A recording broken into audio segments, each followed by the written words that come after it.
విలువ పెట్టి కొనబడిన వారు గనుక మీ దేహముతో దేవుణ్ణి మహిమపరచుడి. 1 కొరింథీయులకు రాసిన పత్రిక 6వ అధ్యాయము 20వ వచనము.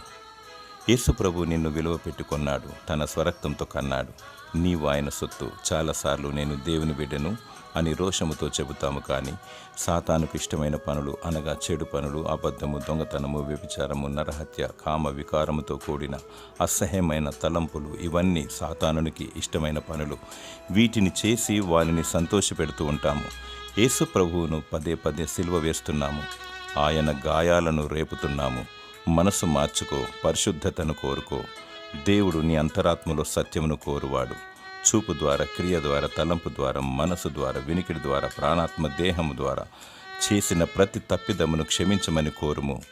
దేవుడు నిన్ను క్షమిస్తాడు. ఆయన ప్రాణాత్మ దేహములను నరకములో వేయగల శక్తిమంతుడు. ఆయనకు మాత్రమే భయపడుము. దేవుణ్ణి మహిమపరచుము. దేవుడు నిన్ను పవిత్రపరిచి నిన్ను దీవించునుగాక. ఆమేన్.